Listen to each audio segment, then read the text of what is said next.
This, ladies and gents, is why I keep up to date on Einstein's theory of relativity, to prove or disprove shipping theories in fictional universes. Hey, you geeks!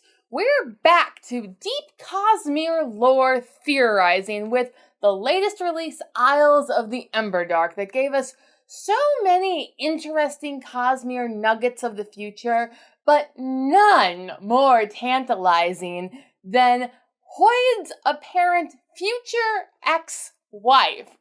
Ooh!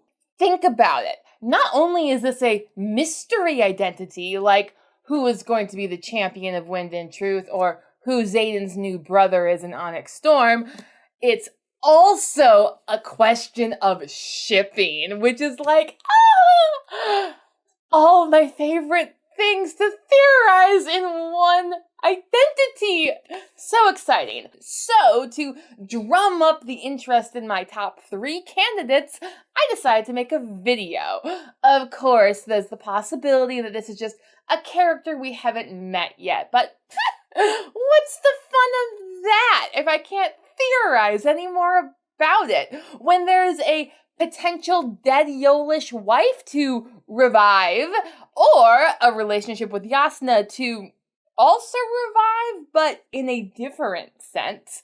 And then there's the peak potential of Hoid being none other than Wei Shai Lun's cognitive shadow daddy, which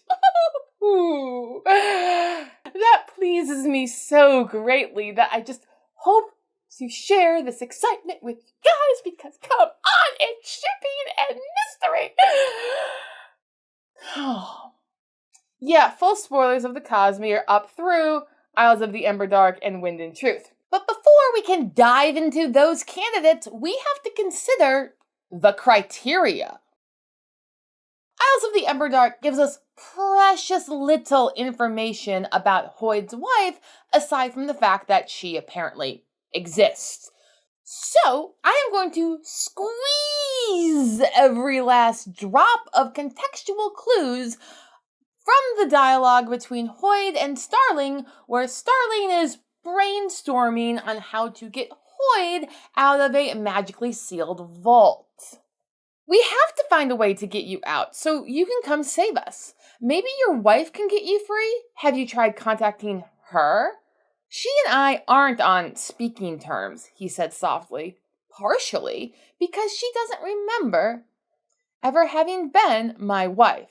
He stopped. If you see either of the twins after you've gotten out of your mess, I appreciate you warning them I could use some help. From that conversation, I'm gleaning the following criteria for Hoid's wife. First, by accepting the title of wife, this person is female, so we're going to exclude all the male prospects. Secondly, she is very much alive at the time of Isles of the Emberdark, and competent enough in investiture that Starling would consider her a reasonable resource for breaking Hoid free of a magical vault. Thirdly, that she and Hoid have a tempestuous relationship such that her not speaking to him could be normal, or in this case, criteria number 4, her spirit web has been messed with such that she no longer recalls being Hoid's wife. This narrows down the large list of eligible females in the Cosmere down to 4 types. The new character we haven't met yet is a definite possibility, but what's the fun in that? When the other 3 candidate choices, I think, are just so much more interesting. Onward to our first candidate. Dead Yolish wife. This theory follows the most overdone trope in contemporary fantasy of the last 40 years, and that is give a male character motivation by killing his wife. Father to a murdered son, husband to a murdered wife, and I will have my vengeance in this life or the next. Now, sometimes this dead wife isn't there as plot motivation. She's just around to show that once he had a heart, but no more. He is just a brooding warrior character. However, that doesn't seem to be Wit's archetype here, as he is not exteriorly brooding, but he could be the funny man on the outside, painful loner on the inside. We have from Wind and Truth Endowment's letter that seems to imply that he is motivated by having lost someone long, long ago. Be content to play with your toys on their world of storms. Or do I have to broadcast what I have learned of your goals? I certainly do not think it a coincidence that you have made a special study of the worlds where legends abound of the dead being raised. Thus, Endowment renews suspicions that Hoid has an ulterior motive, and frankly, I thought Hoid did have an ulterior motive up through his actions in Rhythm of War, where his comfort of Kaladin at his own risk really, I think, lines his character more closely to what Starling sees of him in Annals of the Emberdark, that he has these big goals, but he's never going to abandon the people in them, no matter what he says. Remember, Hoid is a Lightweaver. He lies, just like Brandon. We know that Hoid originates from Yolen, so it is logical that if he had a dead wife for character motivation, she would have been from and died on Yolen, possibly before the Shattering of Adonalsium. After all, Hoid gained the Dawn Shard of existence, potentially with the intent of bringing this dead wife back. It hasn't seemed to work so far, but who knows what the Cosmere may bring. We do have a word of Brandon from 2018 saying that Hoid's motive is to make that which once was. This has long been interpreted as him wanting to bring back Adonalsium, as he seems intent on collecting all types of investiture gifted by Adonalsium shards to their world. Aeon Door, Surge Binding, Awakening, Allomancy, among others. However, Endowment's spin on this is that these are all powers known to bring back the dead. And I am definitely reading too much into this, but I don't think she would use the term dead being raised to refer to Hoid's ulterior intent of reuniting Adonalsium in the same way. So I don't think Endowment thinks that Hoid is trying to raise Adonalsium. Rather, this is much more of like a person that Hoid once knew and loved like a wife, or perhaps should have loved, also like a wife. If Hoid can be trusted on this, which is limited, he has in fact admitted to Kaladin in The Way of Kings that there was a person he once should have loved better. You, however, may call me Hoid. Your name? No. The name of someone I should have loved. Once again, this is a thing I stole.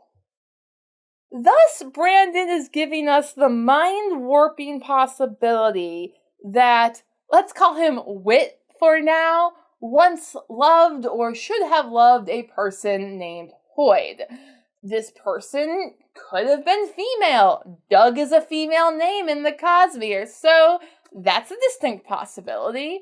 Now, if Hoid succeeded in reviving his dead Yolish wife, then it's quite possible he did so through messing with her investiture, and that could result in memory loss, meaning for her to have somehow forgotten that she's his wife.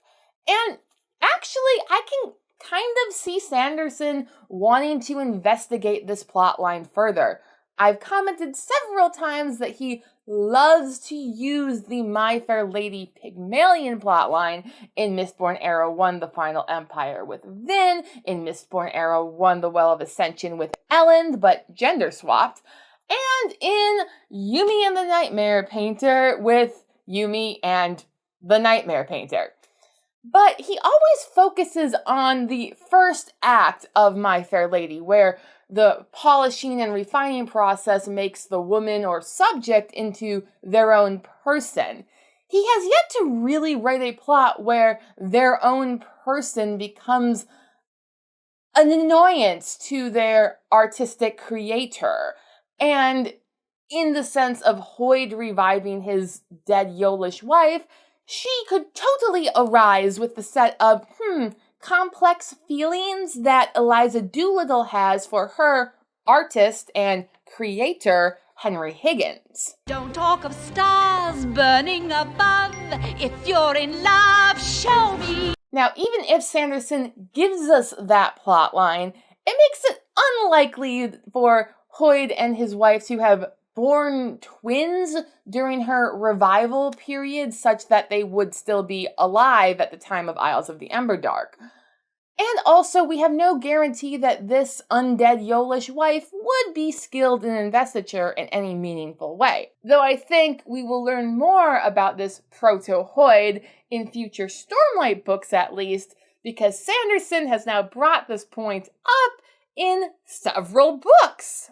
And Hoid is going to have to confront that, at least in his relationship with candidate number 2, Jasnah. Hoid and Jasnah's tempestuous relationship is firmly established by the end of Wind and Truth, since Jasnah broke things off with Wit via letter in Wind and Truth, and Wit reciprocated with a letter of his own that admits. Somehow I've never been good at this. 10,000 years, and some things I just cannot learn. In the past, I've held on too tightly. I've worked on that, but find that sometimes my grip is too loose.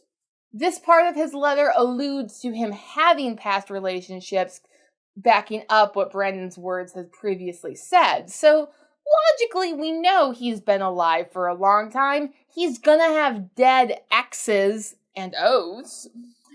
But it doesn't sound like he has a dead wife that he's been pining for so long, and yet just strung Jasnah along as the rebound girl, which if he was doing that, that would lower my opinion of Wit considerably.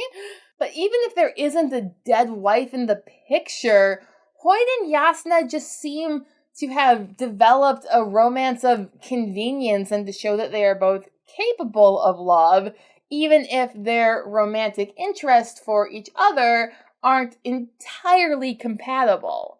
Also, by that time, it's uncontested that Jasnah, as a radiant queen of Alethkar, would totally have the investiture powers to break Hoid out of a vault by the time of Isles of the Emberdark, should she be alive.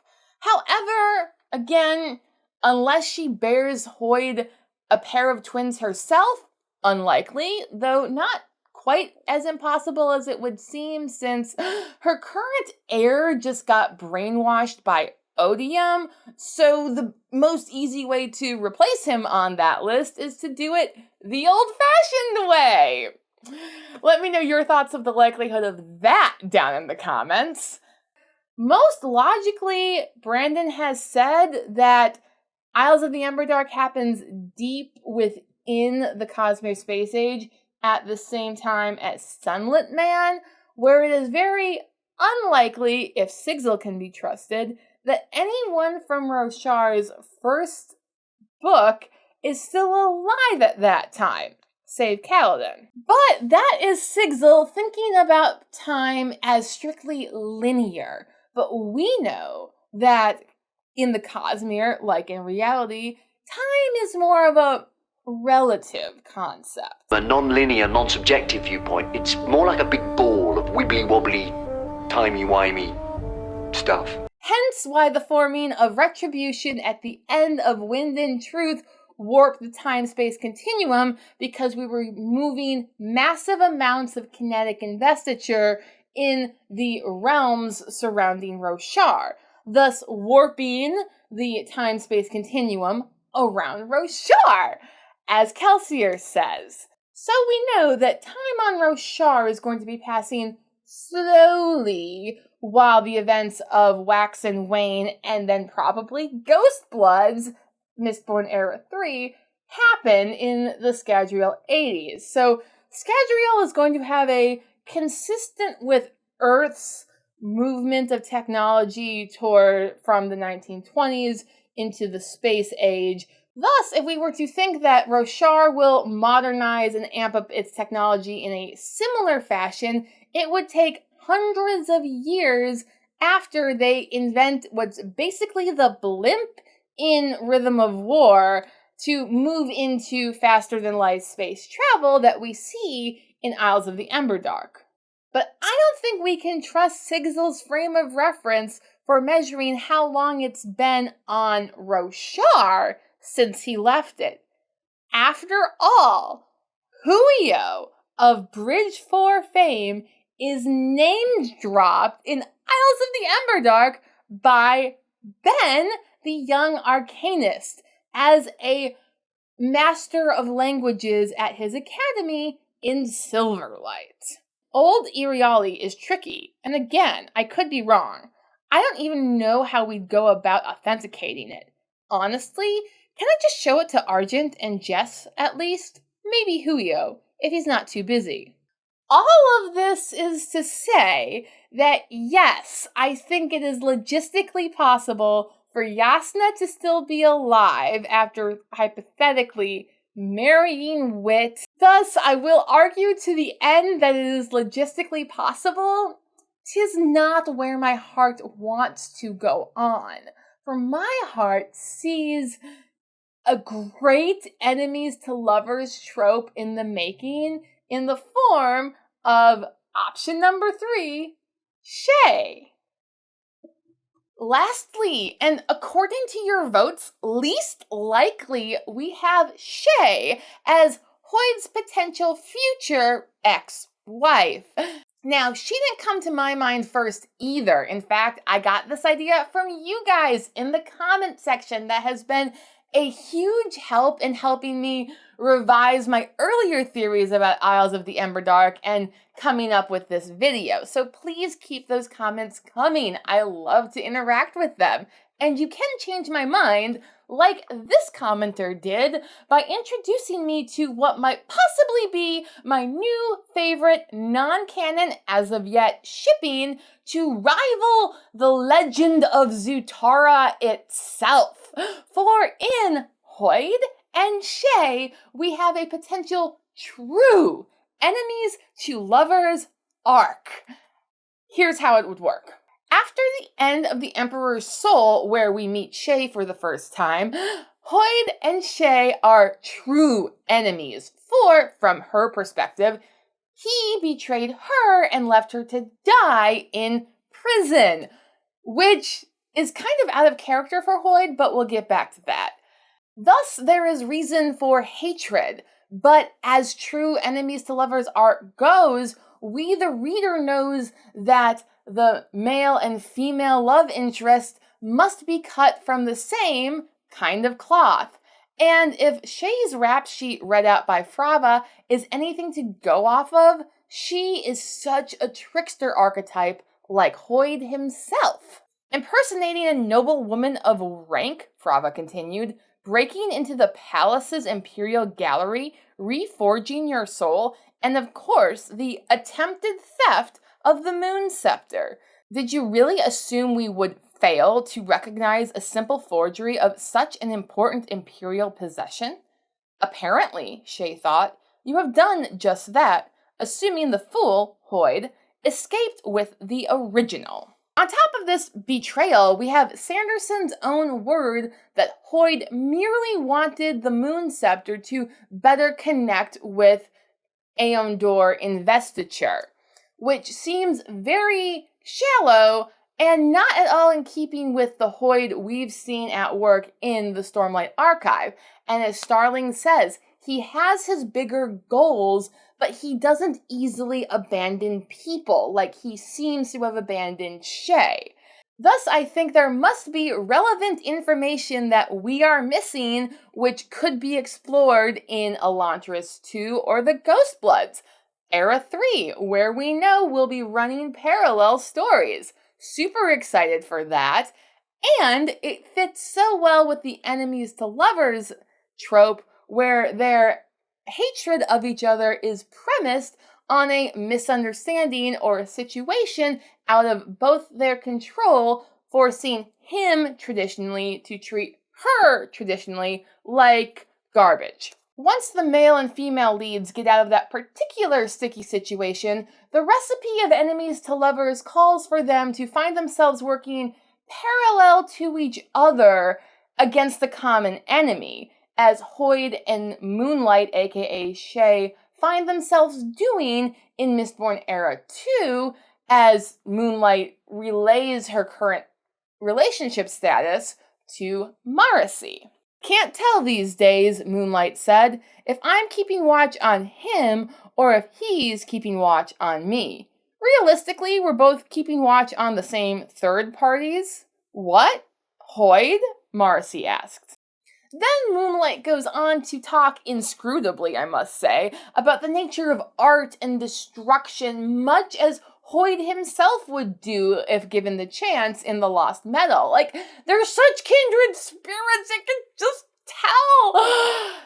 Unfortunately, they are currently also in opposition, kind of, as Moonlight is a Ghostblood and on Team Kelsier who is diametrically opposed foes to the likes of Hoid, the guy who punched him that one time, because he deserved it. Yet, by the end of The Lost Metal, Moonlight's association with Kelsier is definitely on shaky ground when she uses a soul stamp to rewrite her personality and forget that she ever was a Ghostblood, as she explains preemptively to Marasi. This one won't wear off as easily as the others. It will be permanent until I decide not to maintain it. And when I'm someone else stamped like this, I don't think the same. One of these times I'll change and never come back. Yet, with the jar of pure investiture as a power source, I can try this. I can really try it. So, Mistborn Era 3 Ghostbloods may begin with a soul reforged Shai who has completely forgotten about her association with the Ghostbloods. Perhaps Kelsier may pick her up, or perhaps Hoid will, as she may have forgotten her hatred of him. Once Hoid and Shai have patched together the Ghostbloods in Mistborn Era 3, or perhaps 4, I can totally see them getting married and having a healthy relationship for a time, until, of course, the excrement hits the whirly machine and Hoid has to go do story stuff. By the time of Isles of the Emberdark, the Malwish are currently in upheaval because their Emperor has just been assassinated, which, call me crazy, but that just sounds like the sort of thing Shai would totally be involved in somehow. Again. This relationship just writes itself when you think about it for me. I mean, what are your thoughts on Hoid and Shai? Have I changed your mind? Let me know down in the comments. Please like, share, and subscribe if you want to see more. Otherwise, I will see you next week. Bye!